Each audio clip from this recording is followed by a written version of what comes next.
Boa tarde! Hoje eu vou estar falando um pouco sobre o cerezo de Macaru, conhecido popularmente por mandacaru. O mandacaru é uma cactácea nativa do Brasil. A espécie, que é típica do bioma Caatinga, é endêmica do semiárido do Nordeste. Em tupi, seu nome significa espinhos agrupados danosos.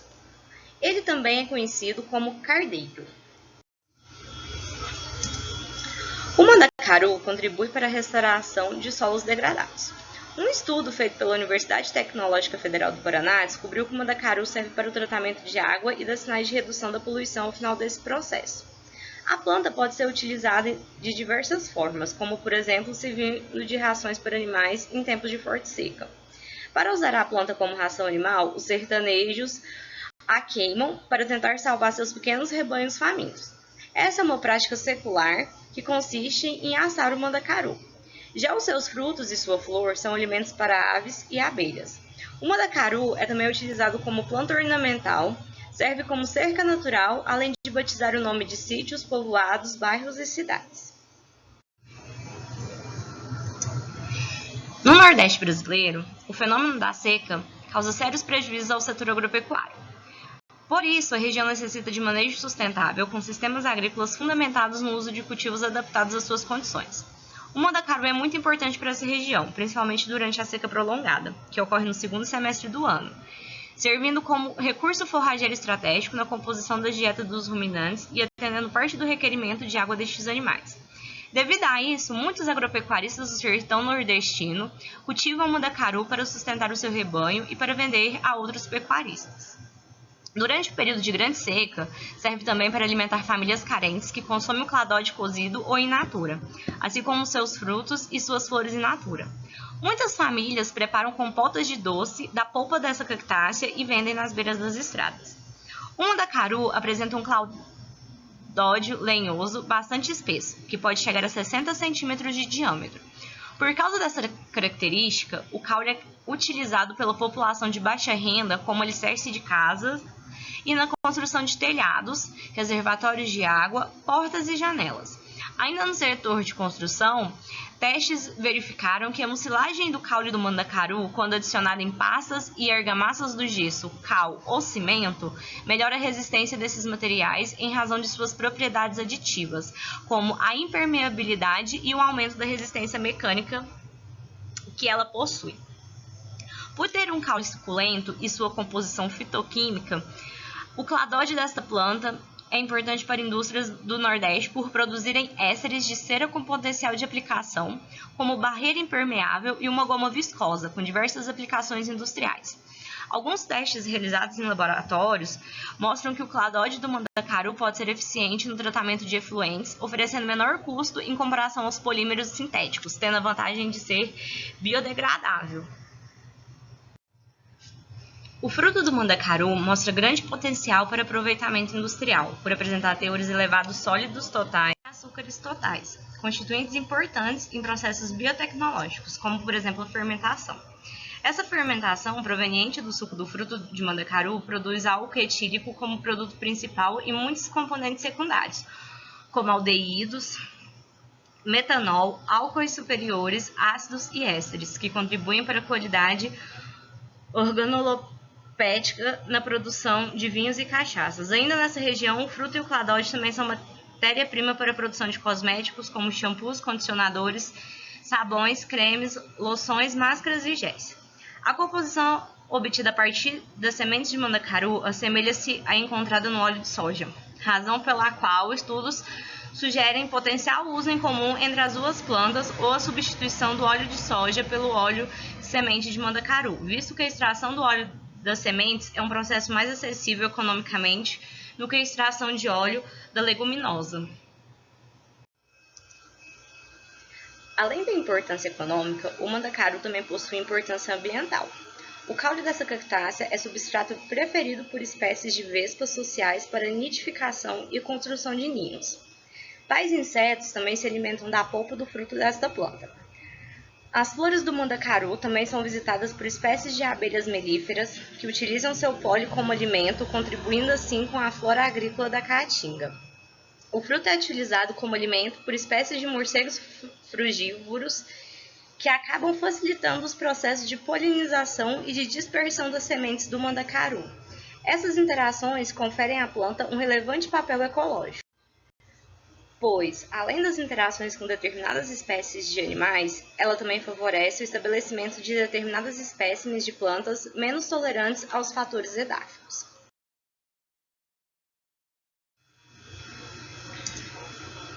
O mandacaru possui grande importância medicinal, sendo muito utilizado na medicina tradicional do Nordeste brasileiro, principalmente pela população mais carente, sendo na maior parte das vezes um dos únicos recursos terapêuticos acessíveis a essas pessoas. Há muitos anos, a população utiliza as raízes do mandacaru em infusão como tratamentos para diuréticos e no tratamento de problemas renais, sendo que durante o tratamento eles trocam a ingestão da água do chá até o desaparecimento dos sintomas. A mesma população também utiliza a infusão do caule dessa cactácea para obter a ação emanagoga, anticonstipante, antihipertensiva, antirreumática e antiemética. A utilização do caule do mandacaru em infusão ajuda no controle de albumínúria, diabetes, no tratamento de problemas vesiculares e na amenização de problemas respiratórios como tosse e bronquite. A polpa do fruto dessa cactácea in natura é muito utilizado para o tratamento de úlceras e no combate ao escorbuto.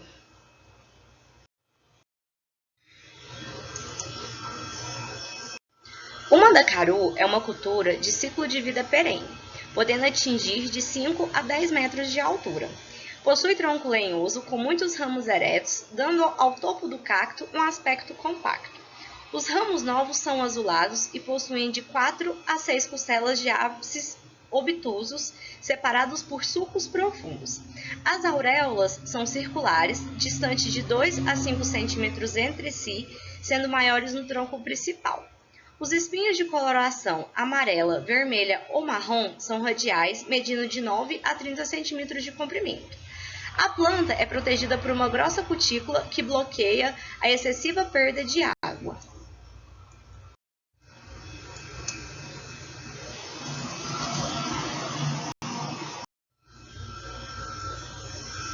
As flores do mandacaru são solitárias, de hábito noturno, se dispõem nas laterais subapicais, possui coloração branca, tem 12 centímetros de diâmetro.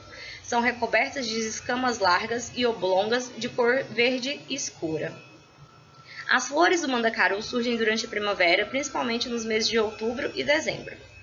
Elas são numerosas, surgem abundantemente também, porque duram pouco. Uma vez que elas desabrocham, essas flores duram apenas uma noite, preferindo abrir nesse período porque seus polinizadores são animais de hábitos noturnos, como morcegos, mariposas e algumas abelhas. Após abrir e atrair seus agentes polinizadores, a flor dura até o amanhecer. Assim que o sol surge, ela murcha. No fim, o cacto não precisa de muito auxílio para gerar flores. Basta os cuidados essenciais para que seu crescimento seja pleno e seu ciclo de vida normal seja garantido, que elas brotarão durante a primavera.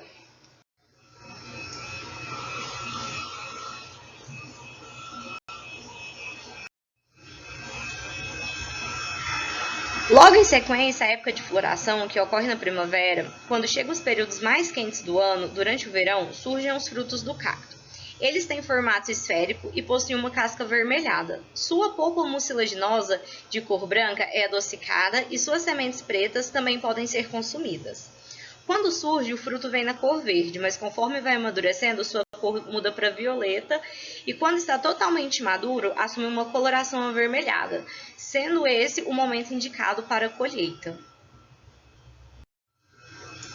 O mandacaru apresenta adaptações morfológicas e fisiológicas marcantes, como a presença de caule fotossinteticamente ativo, sistemas radiculares superficiais e extensos que proporcionam rápida absorção de água depois de uma seca prolongada, possui cera epiticular, cutícula espessa, estômatos localizados em depressões da epiderme e hipoderme colequimática, que também servem para amenizar a perda de água para o ambiente.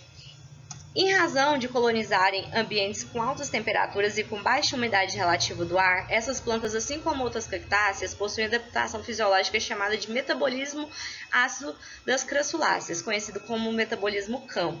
Esse metabolismo proporciona maior eficiência no uso de água, permitindo assim que sobrevivam em ambientes com elevado déficit hídrico, sem que haja grande comprometimento em sua taxa fotossintética.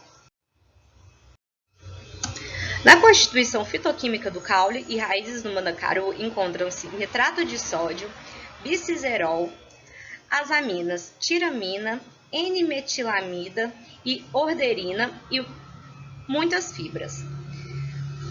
No caule e nas folhas também há predomínio de ácidos graxos insaturados, como o oleico e o linoleico, e ácidos graxos saturados, onde predominam os ácidos palmítico, cítrico, ascórbico, esteárico, betalaína e indicaxantina.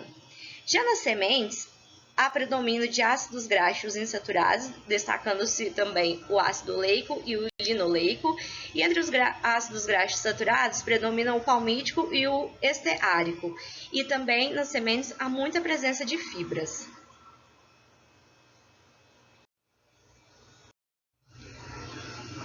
O mandacaru, por ser uma planta resistente, exige poucos cuidados, porque tem uma grande capacidade adaptativa. Ela está adaptada a viver em ambientes severamente secos. É uma planta que dá praticamente em qualquer lugar sem precisar de um tratamento específico. Vou comentar agora sobre 5 maneiras de plantio do mandacaru. Pode ser realizado o plantio da muda sem espinho. Eles não requerem exatamente uma metodologia diferente de cultivo. Essas mudas vêm se tornando cada vez mais populares porque o seu uso como alimento na criação de animais na região Nordeste é alto, e também pelo fato da ausência de espinho trazer maior segurança quando essas plantas são utilizadas para fins ornamentais. Em vasos. Para a realização do plantio em vasos, deve ser observado primeiramente o tamanho do vaso a ser escolhido. Ele tem que ser de um tamanho compatível ao porte do cacto.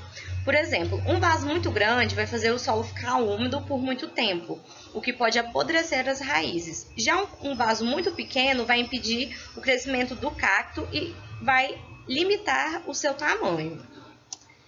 No jardim. O plantio no jardim significa não conter o crescimento, e esse é o primeiro ponto que tem que se ressaltar. Uma vez que não há essa contenção, a tendência do cacto vai ser crescer constantemente e alcançar um grande porte, se for tomado todos os cuidados ideais. Caso opte por essa opção, a cova para a muda deve ser cavada com cerca de 10 centímetros de profundidade. Após posicionar a muda, cobrir a cova e pressionar bem a terra para que a planta fique bem firme. Por fim, espalhar por cima alguma cobertura morta. Plantio a partir de mudas.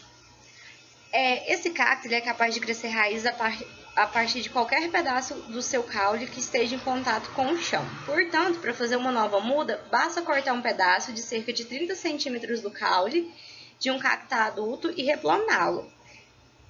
Depois de cerca de 2 meses, as novas raízes dessa muda já terão crescido e ela será uma planta independente. E, por fim, o replantio. Ao replantar o cacto, é bom tomar alguns cuidados com o vaso, sendo o primeiro o mesmo do plantio nos vasos, escolhendo o tamanho adequado, e, posteriormente, observar as camadas que vão ser montadas para esse replantio. A primeira camada vai ser destinada à drenagem, onde pode ser colocado pedriscos, cacos de telha ou argila expandida. Depois, é indicado colocar uma mistura de terra preta com areia, que também tem uma boa drenagem. Por fim, acomodar a planta e, logo após acomodar a planta, completar o vaso com terra e pressionar bem para que a planta se mantenha estável.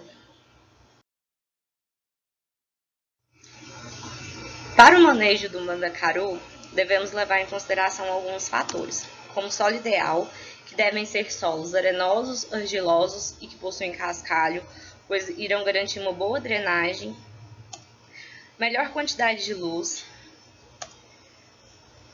Temperatura, onde a faixa ideal de temperatura é de 25 até 35 graus. Ele pode suportar uma temperatura também de até 45 graus, mas períodos frios, principalmente período de inverno, onde haja geadas, não é recomendado, que pode levar até a morte do mandacaru. Quantidade de água. O excesso de água pode causar o apodrecimento das raízes, por isso a rega deve ser feita de forma correta e adequada para que não haja um excesso de água no solo. Umidade. A umidade recomendada para o mandacaru, ela está em torno de 30%. Sendo uma umidade mais alta do que esse valor, ela já causa danos à cultura. Fertilização.